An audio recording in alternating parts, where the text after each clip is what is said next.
बार राम गुण गाना, केवल भगवान का भजन करते रहो, उद्धार हो जाएगा। ये कलयुग में विशेष लक्षण पाया गया है। भगवान का कीर्तन करते रहो, ये बात यथार्थ है। और भगवान का भजन कैसे करना है का आप उल्टा भी जपते रहोगे तब भी भगवान प्रसन्न हो जाएंगे। वाल्मीकि जी ने शब्द क्या उच्चारण किया, मरा शब्द का उच्चारण किया, मरा मरा 2 बार कहा तो 1 बार राम का नाम आ गया, तो ब्रह्म समाना। उल्टा नाम जपहु जग जाना, वाल्मीकि भय ब्रह्म समाना। भगवान ने उस भक्त को भी स्वीकार कर लिया। भगवान के लिए भाव से 1 बार आप नाम स्मरण करते रहिए, परमात्मा कृपा कर देंगे। अत्युग्र भूरि कर्माणो नास्ति कारौरवांग जना, तेपि तिष्ठन्ति तीर्थेषु तीर्थ सारस्ततो गता। इसीलिए कहते हैं कि सभी तीर्थों का सार चला गया, लेकिन वृंदावन का सार नहीं गया, क्योंकि वृंदावन में भगवान सदा रहते हैं। और भगवान ने स्वयं लिख दिया है, वृंदावनम परित्यज्य, वृंदावनम परित्यज्य पादमेकम ना गमिष्यति, एक भी पैर ना बढ़ाएंगे परित्याग करने के लिए। तो भगवान आज भी वहां निवास करते हैं। स्वर से तुम ही धन्योसी। अब तो भक्ति मैया हाथ जोड़ करके प्रसन्न हो गई, हाथ जोड़ करके कहती हैं देवर्षि नारद से कि हे देवर्षि नारद, स्वर से तुम ही धन्योसी मदभाग्येन समाहिता, और साधु नाम दर्शनम लोके सर्वसे देकरम परम। आपका दर्शन मात्र से ही तो आज स्तुति कर रही है देवर्षि नारद की। जयति जगति माया यस्य काया दभस्ते, वचन रचन में कम केवलम चाकिलय्य, ध्रुव पद्मपि यातो यत्कृपा तो ध्रुवोयम, सकल कुशल पात्रम ब्रह्मपुत्रम नतोस्मि, ब्रह्मपुत्रम नतोस्मि। स्तुति की आज देवर्षि नारद ने। भक्ति मैया को सांत्वना दी, मैया आप चिंता न करें, वृथा खेद यसे बाले, अहो चिंता तुरो कथम, श्री कृष्ण चरणाम भोजम स्मर दुखम गमिष्यति। केवल आप तो भगवान कन्हैया के चरणों का स्मरण करते रहो, दुख अपने आप चले जाएंगे मैया। और इतना ही नहीं, भगवान ने तो द्रौपदी मैया की जब लाज जा रही थी तो उस समय सभी बैठ करके उस दृश्य को देख करके प्रसन्न हो रहे थे, लेकिन एक मैया ऐसी है जो बिलख रही है, बार बार सभी को बुला रही है, परंतु कोई लाज बचाने के लिए ना आया द्रौपदी मैया।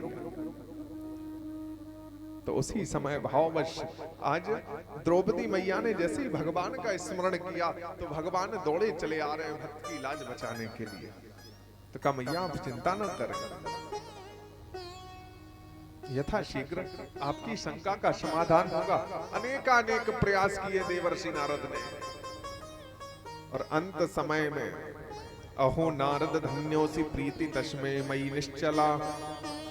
हाथ जोड़ करके भक्ति मैया निवेदन कर रही है कि देवर्षि नारद यथाशीघ्र हमारे पुत्रों का कुछ कीजिए, पुत्रों का करिए। तो मन में विचार आया देवर्षि नारद के क्यों ना ज्ञान और वैराग्य को गीता पाठ इत्यादि सुनाया जाए, शास्त्रों का ज्ञान दिया जाए, वेदवाणी बोली जाए तो ठीक हो जाएंगे। तो वही किया देवर्षि नारद ने। मुखम संयोज करणांते, अपना मुख ज्ञान और वैराग्य के कानों के पास ले गए। शब्द मुच्चई समुच्चरण, शब्दों का उच्चारण करने लगे। ज्ञान प्रबुद्धताम शीघ्रम वैराग्य प्रबुद्धताम, ज्ञान और वैराग्य के कानों में कुछ शब्द गुनगुनाने लगे। और जब शब्द गुनगुनाए तो देखिए जमाई तो लेते हैं, मूर्छा से दूर तो होते हैं, परंतु जमाई लेकर के पुनः वही स्थिति बनती चली जा रही है। एक आश जागृत हुई देवर्षि नारद की। अब तो और भी वेद वेदांत घोषैश्च गीता पाठैर्मुहुर्मुहु बोध्यमानौ तदा तेन कथम विच्यतां बलात्। अब तो धीरे धीरे गीता पाठ भी श्रवण कराया, अनेक अनेक पाठ श्रवण कराए, परंतु जागृत तो होते हैं। जगत गुरु भगवान का स्मरण किया उसी समय जब ठीक ना हुए ज्ञान और वैराग्य, तो उसी समय ठाकुर जी का स्मरण किया कि प्रभु अब करें तो करें क्या। और ये बात यथार्थ है कि तुमसे ना उलझे तुम्हारे उलझे हुए धंधे। ये बात यथार्थ है कि तुमसे ना सुलझे तेरे उलझे हुए धंधे, तो भगवान के इंसाफ पर छोड़ दे रे बंदे। और जब भगवान के इंसाफ पर छोड़ोगे तो भगवान सब ठीक कर देंगे। और उसी समय वही किया देवर्षि नारद ने। देवर्षि नारद ने जैसे ही किया तो भगवान की कृपा हुई, तो उसी समय व्योम वाणी अर्थात आकाशवाणी हुई कि हे देवर्षि नारद, व्यर्थ चिंता कर रहे हो आप, जाओ जाकर के सत्कर्म करो। और सत्कर्म करोगे तो ज्ञान और वैराग्य ठीक हो जाएंगे, अज्ञान वैराग्य ठीक हो जाएंगे केवल सत्कर्म करने से। परंतु देवर्षि नारद तो सत्कर्म भी नहीं जानते कि सत्कर्म है क्या। हे देवर्षि नारद, एतदर्थम तु सत्कर्म सुरर से तुम समाचार तत्तो कर्माभिधास्यन्ति साधवा साधु भूषणा।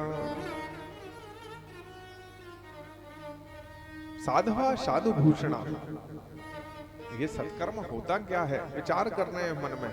अब तो सत्कर्म की खोज करने के लिए निकल पड़े देवर्षि नारद। अब सत्कर्म खोजेंगे कहाँ? सत्कर्म हमें पहले संतों के पास जाना होगा, ब्राह्मणों के पास जाना होगा। देखिए देवर्षि नारद से बड़ा कोई संत नहीं है। और जब संतों के पास गए तो संत डरने लगे देवर्षि नारद को देख करके, तो कोई जप तप में लग जाता है, कोई भजन करने लगता है। देवर्षि नारद चले जा रहे हैं, परंतु कोई मिलना नहीं चाहता देवर्षि नारद से। तो उसी समय देवर्षि नारद बड़े चिंतित हो गए, करें तो करें क्या। तो हाथ जोड़ करके प्रभु से कहा कि प्रभु अब हमसे कुछ हमें रास्ता दिखाओ, कोई मार्ग प्राप्त नहीं हो रहा है। हे महाराज, मेरे मन की धारा मोड़, मेरे मन की धारा मोड़, ऐसा कोई संत मिले और मेरी प्रीत प्रभु से जोड़े, ऐसा कोई संत मिले। अब तो नेत्रों में अश्रु बहते चले जा रहे हैं देवर्षि नारद के। बड़े दुखी हो गए कि देखो तो सही, आज भक्ति मैया ने इतना विश्वास किया कि देवर्षि नारद तुम्हारे आने से हमारी शंका नष्ट हो जाएगी। तो आज मैं छोटा सा काम ना कर पाया। चले जा रहे हैं अपने आश्रम की ओर, बदरी का आश्रम की ओर। भेंट हो गई सनक सनंदन सनातन सनत कुमार से। कहा महाराज मैं इसलिए दुखी हूं, करूं तो करूं क्या। अब इसका उपाय आपके पास कोई हो तो आप ही मुझे बता दीजिए प्रभु। आपने मेरी चिंता का कारण पूछा, मैंने अपनी व्यथा कथा सुना दी। अब आप ही बताइए कि हमें करना क्या है। हंस पड़े आज सनक सनंदन सनातन सनत कुमार। कहा कि क्या कह के आए थे भगवान से, क्या कह के आए थे कि ऐसा कोई संत मिल जाए जिससे हमारी प्रभु से भेंट करा दे। तो आज हमसे मिलवा दिया परमात्मा ने आपको। तो देवर्षि नारद चिंता क्यों करते हो, सत्कर्म सूचको नूनमहे। जिस सत्कर्म को आप खोज रहे हो वह सत्कर्म तो छोटा सा विषय है। सत्कर्मा सूचको नूनम ज्ञान यज्ञाय स्मृतो बुधैः श्रीमद् भागवतालापा सातु गीता शुकादि। जाओ जाओ जाकर के श्रीमद् भागवत महापुराण का पारायण करा दो, ज्ञान और वैराग्य ठीक हो जाएंगे। नारद जी को यहाँ भी शंका हुई कि महाराज ये वचन हमें ठीक नहीं लग रहे आपके, क्यों? क्योंकि हमने गीता का पाठ श्रवण कराया, एक बार नहीं लाखों बार, लेकिन फिर भी ठीक ना हुए तो आपके भागवती से होगा क्या? हमें नहीं लगता कि वो ठीक हो पाएंगे। हंस पड़े सनक सनंदन सनातन सनत कुमार, कहा कि नारद आप जाकर के श्रवण कराओ, इससे ठीक हो जाएंगे। परंतु कैसे? कहा कि ये जो श्रीमद् भागवत महापुराण है, ये सभी सारों का, सभी शास्त्रों का, सभी पुराणों का सार है श्रीमद् भागवत महापुराण का। हमारा समझ नहीं आया, और भी शुद्धता से समझाइए। तो का एक बार की बात है। अच्छा आप ये बताओ कि किसान खेती करता है, और जब खेती करता है तो किसान गन्ने को भी बोते हैं। गन्ना तो आप लोग जानते ही होंगे, गन्ने की खेती करते हैं। गन्ने में कितना परिश्रम करता है किसान? अत्यधिक परिश्रम करने के बाद जब गन्ना कटने का समय आता है, गन्ने को काटने का, अच्छा तो उस गन्ने का हम सब करते क्या? गन्ने से क्या बनता है?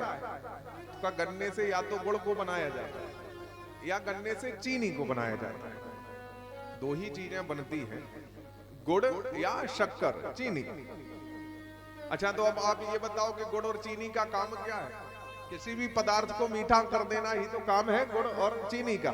तो हमारे यहाँ प्रचलित है एक चाय, जो अंग्रेज छोड़ करके गए हैं। अगर किसी के घर पहुंच जाओ और उसको आप एक कप चाय ना पिलाओगे तो समाज में जाकर के क्या क्या कहेगा कि भैया उनके यहाँ गए थे श्रीमान जी के यहाँ, और श्रीमान जी ने एक कप चाय भी ना पिलाई मुझे। तो चाय का बड़ा प्रचलन हो गया। अच्छा तो माताएं बहनें जानती हैं कि चाय कैसे बनती है? कहा चाय में दूध डाला जाता है, चाय पत्ती डाली जाती है, फिर उसमें चीनी का भी प्रयोग करते हैं। अच्छा आप ये बताओ कि चीनी का प्रयोग क्यों करते हैं? क्योंकि वह मीठा हो जाए। तो इतना परिश्रम करने की आवश्यकता क्या है? जिस गन्ने से चीनी को बनाया जा रहा है तो इतना परिश्रम करना क्या है कि एक गिलास उसी गन्ने के रस को लेकर के चाय में डाल दिया जाए, तो क्या वह स्वाद प्राप्त होगा? नहीं होगा ना, क्योंकि उस गन्ने का सार है चीनी। जिस प्रकार दूध का सार है घी। अगर कोई भोजन करने के लिए बैठे तो इतना परिश्रम करके घी को चुपड़ते हो रोटियों में, अगर उसे ना चुपड़ के सीधा दूध ही चुपड़ दिया जाए और रख दी जाए तो क्या वह स्वाद प्राप्त होगा? नहीं होगा। क्यों? क्योंकि पहले दूध होगा, दूध से दधी होगा, दधी से नैनू होगा, तब जाकर के घी बनेगा। तो जिस प्रकार घी का, दूध का सार है घी, गन्ने का सार है चीनी या गुड़, उसी प्रकार सारे वेदों का सार है श्रीमद् भागवत महापुराण। बोलिए श्रीमद् भागवत महापुराण की जय। उसी समय बड़े प्रसन्न हो गए देवर्षि नारद। कहने का तात्पर्य जब तक सत्संग ना होगा तब तक इस हमारा जो विवेक है, विवेक जागृत ना होगा, विवेकहीन रहोगे। बिनु सत्संग विवेक ना होई, राम कृपा बिन सुलभ ना सोई। तो आज हाथ जोड़ करके प्रार्थना कर रहे हैं, भाग्योदयेन बहुजन्म समर्जितेन सत्संगमम च लभते पुरुषो यदा वै अज्ञान हेतु कृत मोह मदान्धकारो नाशम विदाय ही तदोदयते विवेका। इसलिए सत्संग करते रहना चाहिए। बड़े प्रसन्न हो गए देवर्षि नारद। इसीलिए कहते हैं कि संतों की सेवा व्यक्ति को हमेशा करनी चाहिए, और संतों की सेवा करोगे तो जीवन में कभी नीचे नहीं जाना पड़ेगा। तो ये संतों की बड़ी कृपा होती है। तो संतों का दर्शन एवं संतों की सेवा हमें अवश्य करनी चाहिए।